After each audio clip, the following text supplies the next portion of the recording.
Bakit hanggang ngayon ay wala pa ring mapa na maitala natin po sa pandaigdigan talaan ng mga dagat ang West Philippine. Hindi po ba importante sa inyo na maitala natin ang West Philippine Sea? UNCLOS ang basehan ng ating pagkapanalo. Walang pinag-uusapang meets and bounds sa usapin po nung determination ng ating exclusive economic zone, Mr. President.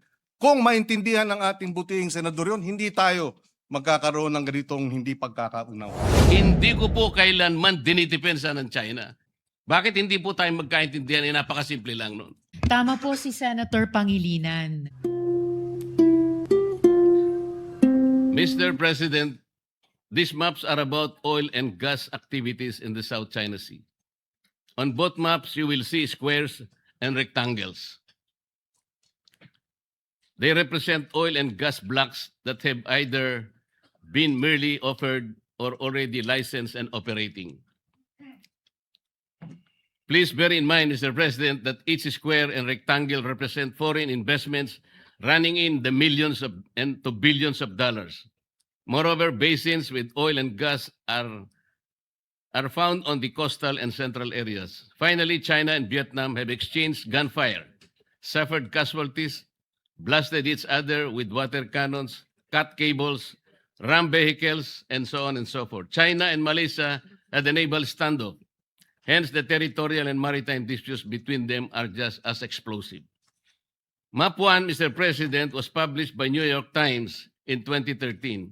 It cited a source, the U.S. Office of Hydrographer.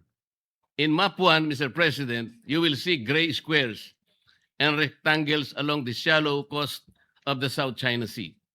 Notice that adjacent to the Philippine coast are around 5 to 6 blocks. On the side of Malaysia, there are 12 to 15. Vietnam, 30 to 35. And China, approximately that number also, 30 to 35. Then we go to Map 2. It was published in 2024 by the U.S. Energy Information Agency. First, you will notice the blocks have moved to the deep water areas. Second, the blocks colored in pink are those of the Philippines. Ang mga blocks po ay halos 8 hanggang 12 lang, Mr. President. Malaysia in blue, around 60 to 70. Vietnam in maroon, 70 to 80. And China in yellow, around 60. Third, notice the blocks that are not just claimed, but even licensed by both Vietnam and China. These are shaded in orange. I hope, Mr. President, the good senator will agree that from these maps, we derive numerous lessons. First, despite the arbitral award, oil and gas activities on the Philippine side have stagnated. 6 to 8 lang. Second, it is obvious that the oil and gas activities of Malaysia, China, and Vietnam are robust, if not booming. Third, the licensing overlaps are being managed by experts at the enterprise and state levels. Hence, we hear about flare-ups between China and Vietnam, but they do not escalate. In fact, some of the overlapping blocks are operated by one international petroleum corporation. Fourth, even as their past relations are violent and the present relations are also tense because of the conflicting claims to Spratly Islands and Paracel, they engage in joint exploration and development, Mr. President. Fifth, Vietnam and Malaysia are cooperating and progressing with China. Nobody can accuse them of being pro-China. May I ask the Senator if we would agree that based on these maps, Vietnam, China, and Malaysia are succeeding in oil and gas exploration, but our exploration in our part of the world have stagnated. Would you agree, Your Honor? Well, there are several other factors for the reason why the area is underdeveloped, and the areas of Malaysia, Vietnam are developed apart from the conflict with China.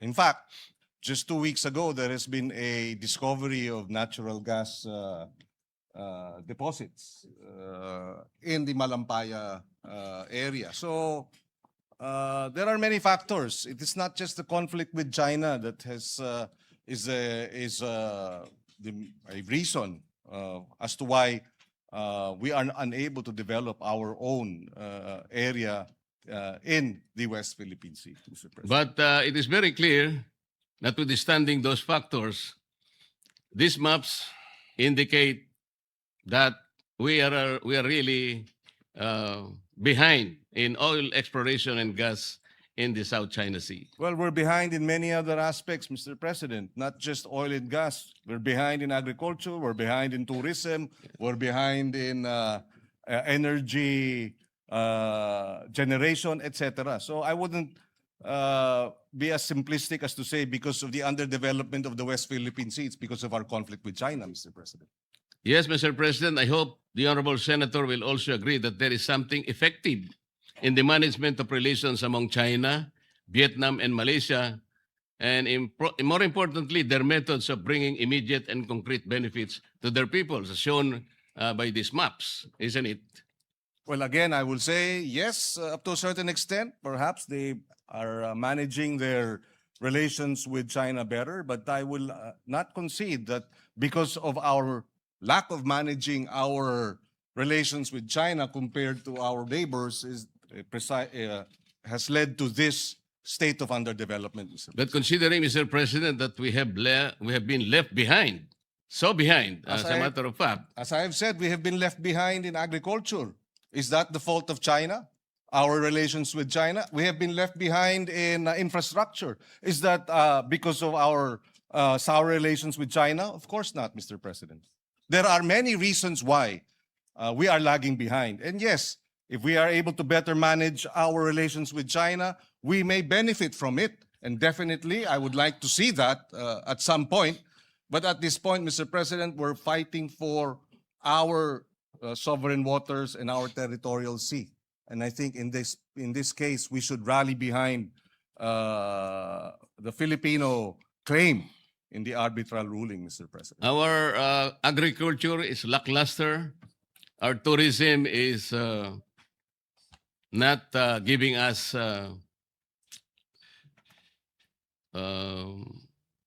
good statistics. Manufacturing is down.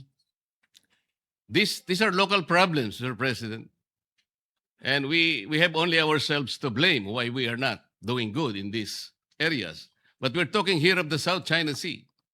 We're comparing how, despite the tensions, the hostilities between countries like Vietnam and Malaysia, but they are able to manage their relationships. There must be something wrong with how people, like, with all due respect, Commodore Tariela, who managed and broadcast our dispute in the South China Sea. Perhaps because they do not have a loud mouth in their midst. Tayo meron ang dami. Whereas what we have been doing for years is not working. Kagaya po ng pinakikita ng mga mapa na yan in the South China Sea. We have to sit down. Talk rather than imbes na magpatutsadahan po, wala pong nangyayari. Ito po yung naging bunga kung bakit po tayo biglang nawala sa ere. I know that being bombastic, Tariela earns him likes and makes him probably feel like a rock star, Mr. President. I know national anger sells newspapers.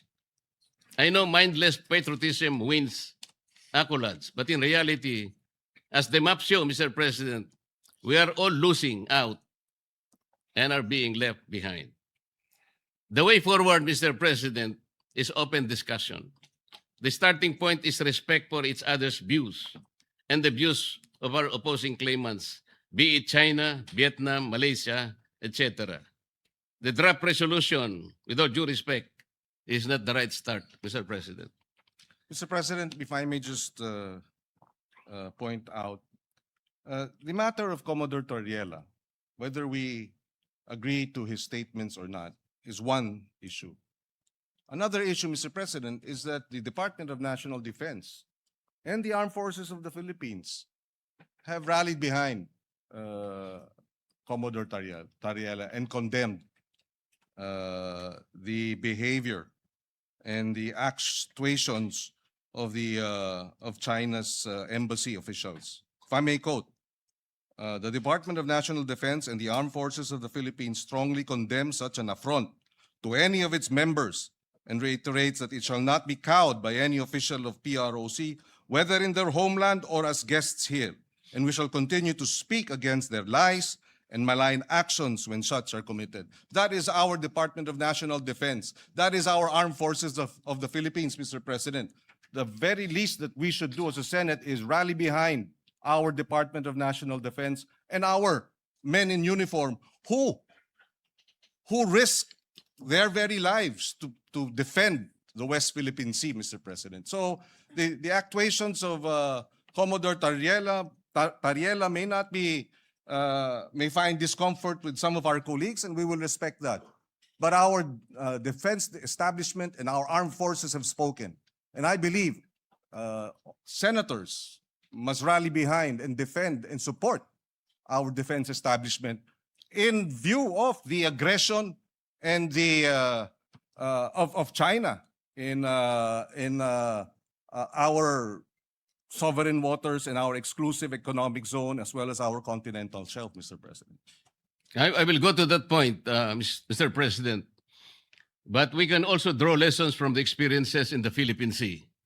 In 2008, Malaysia and Indonesia had a naval standoff when Indonesia found oil and gas in Ambalat Field and Ambalat East, and Malaysia offered the same areas as Block, ND6 and ND7. To de-escalate, they agreed to a moratorium in 2009.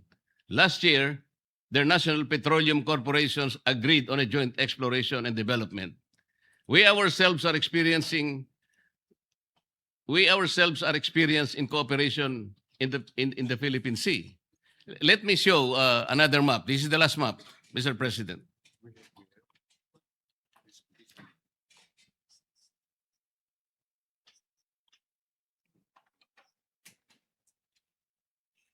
Mr. President, just a fine point. Yes, we too have disputes with Vietnam, with Malaysia, and even Indonesia, Mr. President. But the difference is that they do not water cannon us, and they do not ram their ships, their coast guards, their coast guard, the Chinese coast guard, to our Philippine ships, Mr. President. It's an entirely different story in that regard, Mr. President. Let me show you this map, Mr. President. This map is from the US-funded think tank Asia Maritime Transparency Initiative, or AMTI. On the map are areas marked with X. On the upper right hand of the South China Sea, the mark refers to the exclusive economic zone and continental shelf overlap between the Philippines and Taiwan. We have a fisheries and law enforcement agreement there.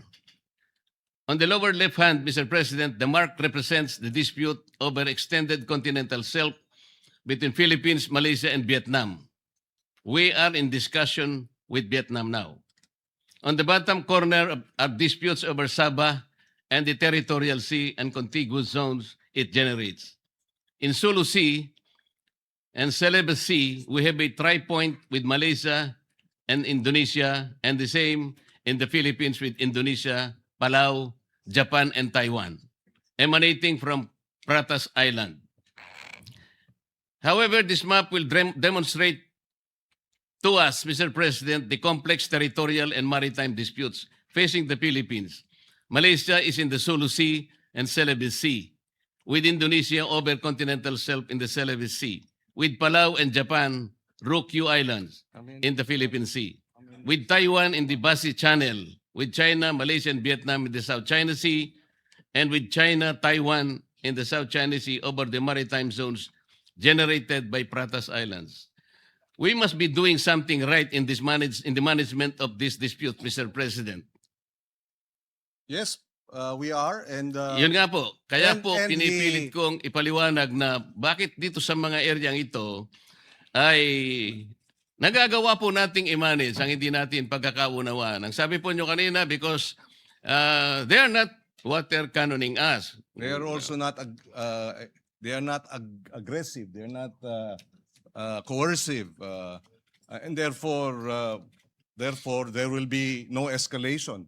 The aggression of China is primarily the reason why tensions in the disputed areas have risen over time. We have in fact filed 245 protests against China's incursion and illegal activities in our exclusive economic zone since 2022, Mr. President. We also exercise diplomacy. We recognize, and that's precisely why we brought the matter to the tribunal. We recognize that China is a power, economic power, and an emerging military power. And what do small nations like us have?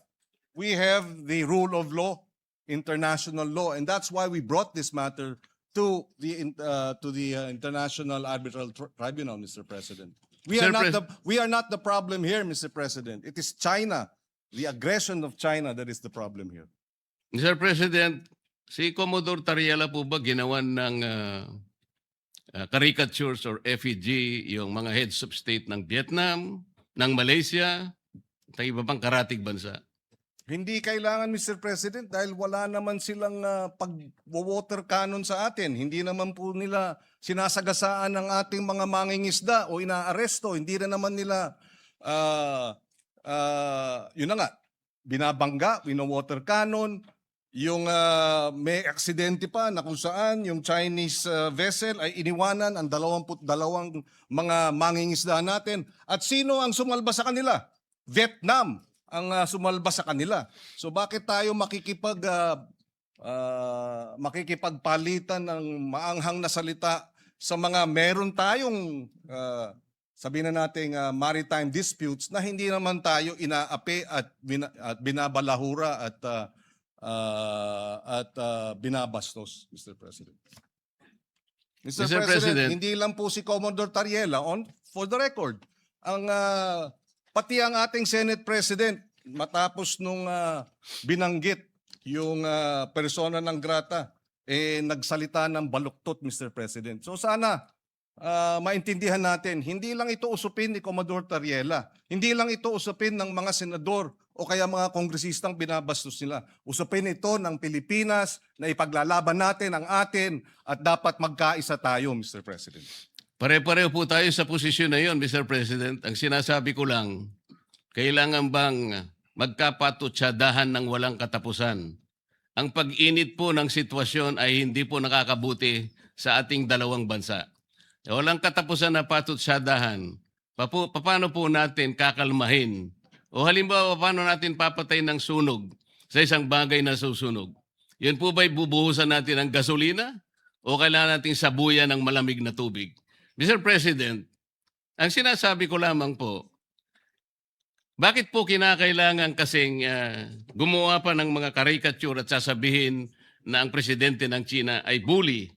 Siguro po, Mr. President, ang maimumungkahi natin, hindi po tayo kasi magpa-profit from these experiences.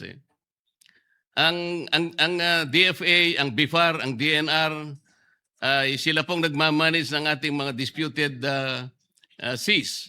Pero nagkakaroon po tayo ng progreso.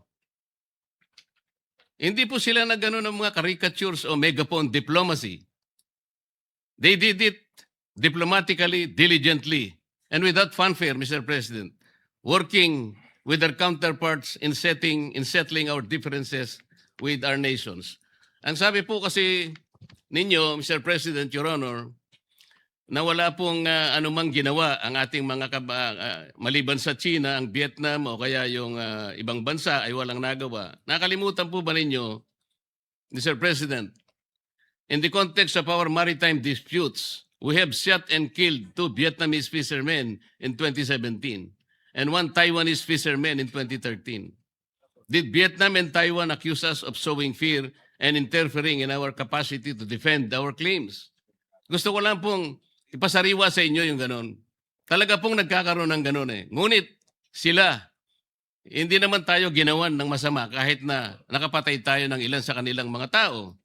Ang pinag-uusapan po natin, anong patutunguhan natin kung patutsadahang walang katapusan? Mr. President, if I may, the incidents mentioned by the good senator from Tarlac are isolated incidents from Vietnam and Taiwan. These are isolated incidents. This is not in the same realm as China's 24/7 acts, 365 days a year, 24 hours a day, 7 days a week, incursion and threatening. And Mr. President, Taiwan or Vietnam did not threaten us publicly. 2 weeks ago, the Embassy of China said the uniform, if I may quote, a word of advice to relevant individuals in the Philippines: immediately stop making provocations and stop confusing right and wrong, or they will pay the price for what they did.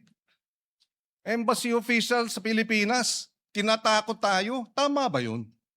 So again, Mr. President, yes, we have had these incidents with Vietnam. Oo, meron tayong naging insidente sa Taiwan, pero isolated incidents. In fact, yung sa Taiwan, iisa lamang ata sa loob ng 20 taon. Yung sa Vietnam ata, iisa rin lang siguro sa 10 taon. Hindi iba. Sa China, araw-araw tayong hinaharas, araw-araw tayong nandyan, nagtayo na nga ng kanilang airport, artificial islands, lantaran, Mr. President. So, apples and oranges ang pinag-uusapan yung insidente natin with our neighbors like Vietnam and Taiwan compared to China. Ibang-iba po. Isolated or otherwise, Mr. President, nakapatay tayo ng kanilang tauhan. Ilan po ba ang pinatay ng China sa atin? Meron po ba? Well, Mr. President, may naputulan ng hinlalaki. At yung 22 sinagasaan ng Chinese vessel at iniwanang mamatay, kung hindi sinalba ng Vietnamese fishermen, namatay na yung mga yun. So, Ilan po ba, Mr. President, ang sinalba ng China kamakailan? 17 Filipinos. 17 fishermen. at Ano po ang nagpapasalamat ginawa tayo. ni Commodore Tariela? At He was very nagpapasalamat tayo. condescending, Mr. President. Imbes na pasalamatan niya ng buong puso sapagkat 17 mga kababayan natin ang naisalba. Yung kanyang pagpapasalamat na ginawa is condescending, Mr. President. Uulitin ko. Let me suppose that the embassy that is challenging your position, Mr. President, is questioning your knowledge. What if the Vietnamese or Malaysian, what if China tells the Philippine embassy in Beijing not to post or publish views that contradict the international law opinions of Chinese officials? Would that be acceptable to the Philippines? I'm sorry, Mr. President. I beg your indulgence. You are saying that if Vietnam publishes, sorry, I missed the, No, the what last. if China tells the Philippine embassy in Beijing not to post or publish views that contradict the international law opinions of Chinese officials? Would that be acceptable to the Philippines? Halimbawa lang, sinabihan yung ating embahada doon. Huwag kayong magpapublish Yes, ng mga well, views. Well, Mr. President, that's their country. They will do what they will do. They will, in fact, there is no freedom of the press in China, Mr. President. So, if the government does that, then we will have to respect their position because we are merely guests in China, just as they are merely guests in the Philippines, Mr. President. I would disagree, Mr. President. That will be unacceptable to me. Another question. The Philippine Embassy in Beijing assists the Philippine Coast Guard and DND in monitoring Chinese vessels in the West Philippine Sea. Have you heard China complain that this essential work of the Philippine Embassy interferes with Chinese internal affairs? Mr. President, whether they complain or not, they're already in our exclusive economic zone. I'm sorry, but I'm trying to understand the position of the good gentleman in his defense of China and their position. I am not defending China, Mr. President. I said, sinabi ko na kanina, ang ating discussion ngayon is not in defense of any other countries. We are defending Philippine interest. Ang pangyayari lang, kailangan nating linawin, ano ba talagang pinagtatanggol natin? Kung hindi po tayo nakatitiyak kung anong area ang pinagtatanggol natin, hindi po malinaw. Pati paggasta natin ng budget, kung alin ang dedepensahan natin, yun lang ang punto rito eh. At pinaliliwanag ko kanina pa sa pamagitan ng mga mapa, hindi po nagkakaroon ng positibong resulta sa ating bansa, yung pagbabangayan. Nakita na po natin the South China Sea is rich in mineral deposits, in oil and gas. Nauhuli na po tayo dahil patutsadahan ng patutsadahan. Bakit nagawa po ng ibang bansa? Bakit hindi po natin magawa? Dahil nga po sa walang katapusang patutsada. Tingnan po natin ang West Philippine Sea, Mr. President. Ang sabi po natin, wala pa po kasi sa mapa. Bakit po wala sa mapa, Mr. President? Kasi po hindi ginagawa ng ating mga ahensya ang dapat gawin.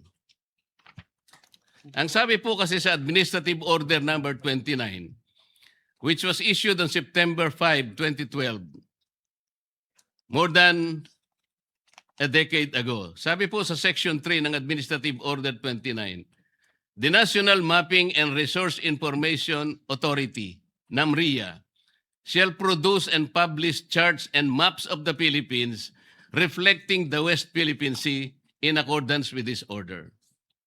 And finally, on November 8, 2024, the National Mapping and Resource Information NAMRIA committed to release a new Philippine map that includes the West Philippine Sea.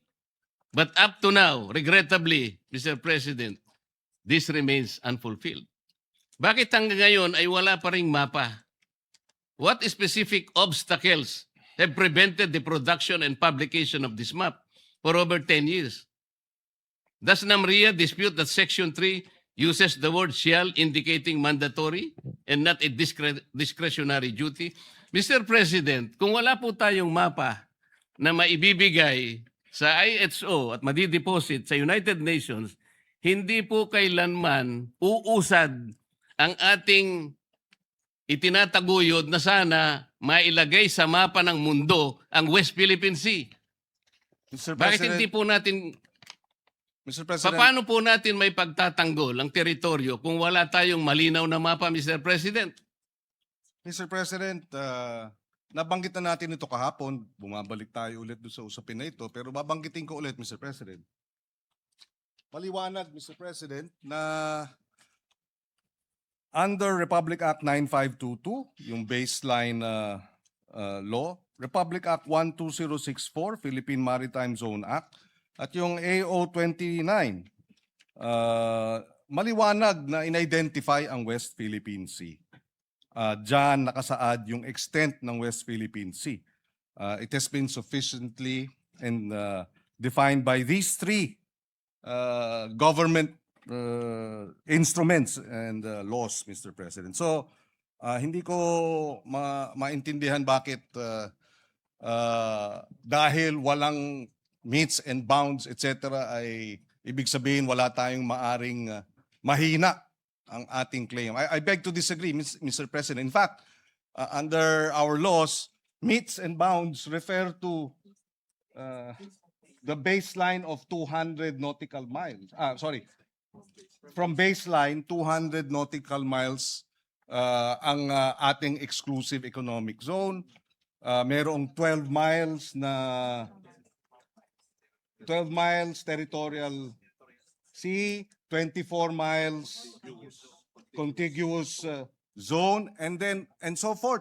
Yun ang UNCLOS, Mr. President. Kaya hindi ko naintindihan bakit pinipilit itong pag-define ng meets and bounds ng West Philippine Sea kung na-define na. Besides, Mr. President, ayon sa UNCLOS, yung purpose ng pag-submit when UNCLOS obliges states to show the coordinates of maritime zones and submit and deposit the same, it is only for the purpose of publication and information. And it is made a condition, it is not made a condition sine qua non for entitlement. This is, Mr. President, UNCLOS Article 16, 75, and 84. So, hindi ibig sabihin dahil hindi natin nasasamite sa UNCLOS, gaya ng nabanggit ng ating butihing senador, na wala na tayong kapangyarihan o lakas o basehan para ipaglaban yung West Philippine Sea, Mr. President. It is only for purposes of publication and information. Mr. President, ang laki po talaga ng hindi natin pagkakaunawaan sa bahaging ito. I am not questioning What is this? the extent of the exclusive economic zone. This is 200 nautical miles from the baseline. That is also the extent of our continental shelf. Contiguous zone is 24 miles, nautical miles. Territorial sea is 12 miles from that basic line. Hindi po yun ang pinag-uusapan natin, Mr. President. Sinabi lang kasi ng AO 29 and Presidential Decree 1596, dinefine niya lang yung West Philippine Sea. Ang kulang, sabi po ng steps na dapat gawin, sinabihan nga ng executive order ang NAMRIA eh. Gumawa ka na ng mapa, kasi po yung mapa, yan po yung magbibigay ng coordinates. Isasubmit po yan. Ito, basahin ko na po.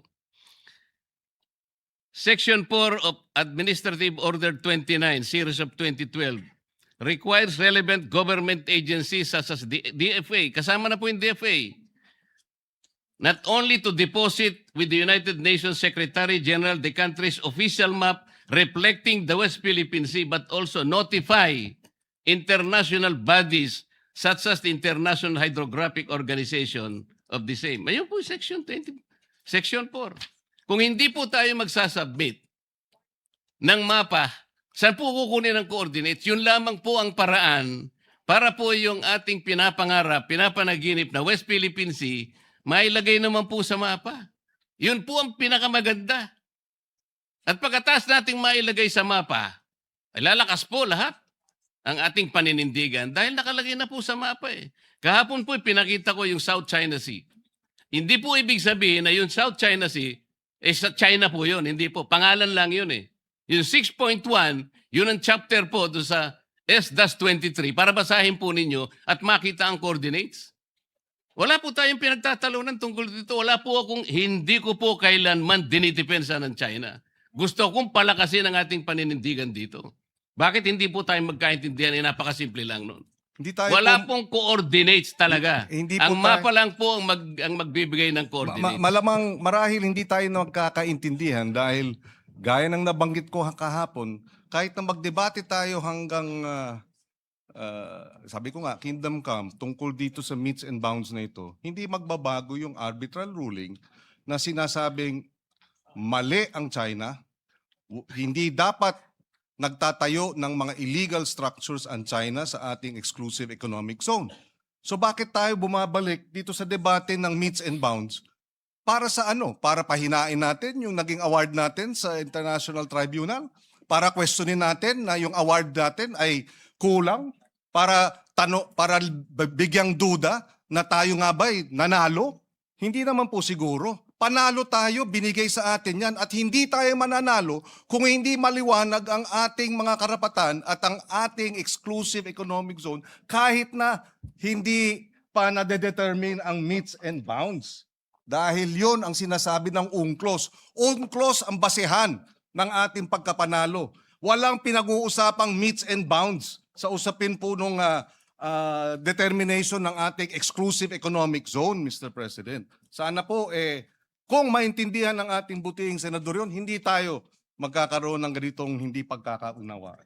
Binanggit po ninyo kahapon yung Administrative Order 29 at saka yung Republic Act 12064. Ang sabi po ninyo, doon makikita yung mga coordinates. Basahin po ninyo kung merong Hindi coordinates po doon. natin Wala po. sinabing doon po makikita ang coordinates. Ang sinabi po natin ay nakadefine doon ang ating ang West Philippine Sea. Dinefine nga po, Mr. President, na pinag-uusapan, paano maitatala nga po sa mapa? Ayaw po nating itala sa mapa, Mr. President. Yun lang po ang punto eh. Binabanggit kasi natin at sa batas natin, ni-require po ang NAMRIA at ni-require din ng DFA na mag-submit ng mapa hanggang ngayon. 12 years na po ang nakararaan. Ba't hindi po natin maitala? Point of information, Napaka-importante Mr. po President. na magkaroon. Just for the information of the good senator, 2024 meron na pong mapa ang NAMRIA. So hindi totoong wala pang Ang sinasabi ko po, Mr. President, hindi po sinasubmit sa mga kinauukulang dapat hindi po, ang ipag-submit. sinabi po ninyo wala pang mapa. Iba po yung hindi sinasubmit. Kahit na may mapa po, kung hindi nyo sinasubmit, hindi rin po tayo Pero magtatagumpay sa correction ating lang po. paninindigan na maitala natin po sa pandaigdigan talaan ng mga dagat ang West Philippine. Hindi po ba importante sa inyo na maitala natin ang West Philippine Sea? Mr. Point of information, Mr. With the President. indulgence of Senator Pangilinan, Senator Risa Ontiveros, you're recognized. Salamat po, Mr. President. Tama po si Senator Pangilinan. Ang totoo po, dun sa mapang itinatanong ng Mabuting Ginoo, NAMRIA has prepared the maps anchored on the newly signed Philippine Maritime Zones Act and Philippine Archipelagic Sea Lanes Act and complying with UNCLOS and is awaiting the final implementing rules and regulations for publication. So nandun na po, Mr. President, ang mapa. Salamat po, Mr. If I may likewise add, Mr. President, ito ay the information relayed to us by Dr. J. Batumbakal. He's the director of the UP Law Center Institute for Maritime Affairs and the Law of the Seas. And he says, and I quote, "When UNCLOS obliges states to show the coordinates of a maritime zone on charts of appropriate scale and to deposit them with the UN Secretary General, Article 16, 75, and 84, it is only for purposes of publication and information and is not made a condition sine qua non for entitlement to the maritime zone concerned. In fact, even before UNCLOS was open for signature, states fully recognized the entitlement of other states to territorial seas, even without published coordinates. Deposits of charts containing the coordinates of the UN does not create any legal effect and does not imply approval by the UN. The UN is not a register of deeds for maritime zones of states. The absence of legal effect of deposit is clearly provided for even in the UN website. So yung ang inaalala ng ating ginoong Senador Marcoleta ay hindi nakakadagdag ng legal entitlement ang pagdeposito sa UN Secretary General under Articles 16, 75, and 84 of the UNCLOS. So, ibig sabihin, Mr. President, yung Section 3 at saka Section 4 ng Administrative Order number 29, ay babaliwalain na natin. Inuutusan po kasi ang NAMRIA at saka ang DFA na gumawa ng mapa at i-deposit nga sa United Nations and notify accordingly relevant international organizations such as the International Hydrographic Organization and the United Nations Conference on the Standardization of Geographical Names. Hindi po importante sa atin yung Administrative Order number 29. Yung Administrative Order number 29, Mr. President, ay 2012. Yung Republic Act 12064, yung Philippine Maritime Zones Act, ay 2024. So superseded na yung binabanggit na provision ng RA 12064. Mr. President, hindi po ganun. Wala pong nasusupersede dito. Yung 12064, nire-enforce nga po eh. Pati yung Presidential Decree 1596. Basahin po ninyo lahat para magkaintindihan tayo ng lubusan. Ang pinag-uusapan po kasi natin, while our laws define the extent of our West Philippine Sea, tayo naman po itinatagubilin na gumawa ng paraan para sa ganun, may sama pa yon para po yung mga coordinates na yon ay maisumite sa United Nations Secretary General at sa mga kinauukulang mga ahensya internasyonal. Yun po kasi ang sinabi ng mga batas natin. Sapagkat, alinman sa batas natin, walang sinasaad na coordinates. Ang coordinates po, ang gagawa po niya NAMRIA. At yan po ay base sa mapa na kanilang gagawin. Yun lamang po ang punto, Mr. President. Wala yatang masyadong dapat na pagdebatian sa puntong yun. Sapagkat kayo, Mr. President, and the good senator, gusto rin natin talagang ipaglaban ang tsaga ng atin. Mas maganda kasing ilaban ito kung malinaw na nasa mapa tayo ng pandaigdigang talaan ng mga dagat. That is the whole point, Mr. President. We note, Mr. President, the concern, and I agree with him in that regard, that it would be better for us if we do have those coordinates, but it does not in any way diminish what we are entitled to under the arbitral ruling, Mr. President. So, Whether mga konting tanong na lang, Mr. President. With your indulgence. Yes, please. I'm more than willing to the gentleman from Tarlac and Pampanga, Mr. President. In your sponsorship, Mr. President, you said that the proposed resolution is in defense of our officials when they speak on behalf of our nation. That is correct. Yes, Mr. President. Is the Honorable Senator aware that the Philippine government has a minimum 5 officials who speak on matters relating to the West Philippine Sea?